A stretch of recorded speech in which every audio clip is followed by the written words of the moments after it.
Alright, we need to talk about Mojang. Minecraft has been in a renaissance of sorts for the last couple of years. Ever since the 1.13 update Aquatic, the community's faith in the developers at Mojang Studios have been at an all-time high. This trust climaxed in the fall of 2020 at Minecon Live, where they announced the biggest update ever to the game, Caves and Cliffs 1.17. For years, people have been begging, making suggestions, and filming YouTube videos for the developers to give caving a major glow up for the first time in over 10 years. And finally, it was happening. Not only were they going to update the caves, they would also completely redesign mountains.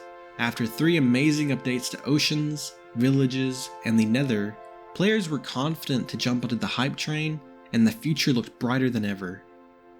It's been over a year and a half since that happened, so where are we? The public's confidence in Mojang is at a new low. Caves and Cliffs was split into 2, with several of the promises not even making it into the update, which would lead to a botched launch. And despite 1.18 being pretty great, let's just say no one was really around to see it. But no worries, they just announced the Wild update. It would add the long-awaited Deep Dark with the Warden. Not only that, but swamps and birch forests, with hints to other biomes, were also going to get a revamp that would add to the sorely lacking ambience. People were cautiously excited. Maybe Caves and Cliffs was just a misstep, but we'd have to wait and see. Well, unfortunately, the misstep turned into a trip, and in the span of just a few months, the vast majority of community trust, respect, and faith for Mojang was shattered indefinitely. The first red flag was Mojang dropping the birch forest revamp and stating no other biomes would get a touch-up. This meant that the major update would effectively be adding half of what was delayed from Caves and Cliffs, as well as a new swamp biome.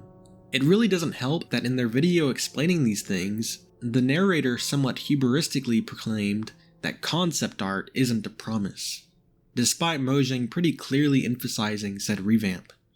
But hey, at least the new mangrove biome was cool. The fireflies and frogs really add a sparkle to these otherwise pointless— and they've removed fireflies.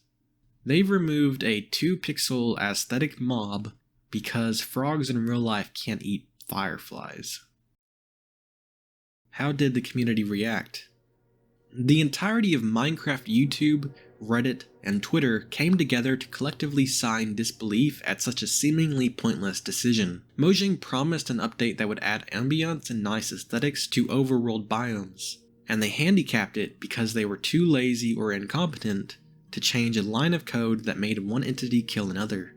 Polar bears, llamas, goats, rabbits, fish, and plenty of other mobs don't serve a vital purpose to the game, so I guess we have to remove those too.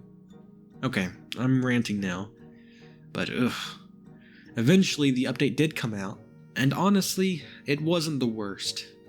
The bugs are annoying, but the Deep Dark is genuinely an awesome experience, and mangrove swamps are at the very least useful for getting mud and the new wood. The game wasn't going to be unplayable just because a 2-pixel mob wasn't added. However, the worst was unfortunately yet to come. On June 15th, 2022, a snapshot for a minor update called 1.19.1 released. These are very normal and have happened for every major update since release 1.2, but it added an extremely controversial feature, to say the least. It will now be possible to report other players directly to Mojang, and if that person gets banned, they're completely barred from joining all multiplayer and Realm servers, even their own. There are many reasons this is a terrible idea. I won't get into every detail for this video, but it shows that Mojang does not trust server owners to manage their own worlds. This alone would be bad enough, but at this point in time, there have been very few, if any, examples of a global reporting system in a video game that hasn't been an utter failure. In fact, the developers were already getting ready to release the update, and it took the entire fanbase's outrage just for Mojang to hold off and fix some exploits with the reporting system. The update is not out yet, but if or when it does, it could possibly be the worst addition to Minecraft Java ever.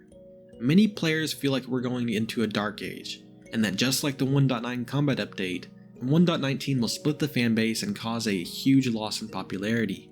But we'll have to wait and see. Things change real fast, and a single event could completely shift the community's mood. All things considered, these are certainly murky times. Back a few months ago, I was working on a video about my 10 years playing this game. I really wanted to end it on a positive note, with hope for the future and thanking Mojang for all the hard work that they were putting into this amazing game. But I found myself struggling more and more as the weeks went on to say positive things. Other YouTubers have become increasingly critical of Mojang, and it seems like the rose-tinted glasses we had for this company shattered. I have decided to dedicate the next few months of my channel to making videos about the good, and unfortunately the bad of Minecraft. I feel like there's a lot of vitriol in the Java player base right now, and I'd like to offer some potentially more moderate views, and even solutions, instead of just complaining about this or that feature. I may even have the occasional hot take. So, if you want to be notified immediately when these videos come out, be sure to subscribe to my channel and click on the notification bell. If you'd like to get videos early, or some other perks, then consider checking out my Patreon. But anyways, enough shilling. I wanted to ask one more question, one that I consider quite an important one. Who's making these decisions? Is Mojang really going out of their way to add features people absolutely don't want? Well, it's probably more complicated than that.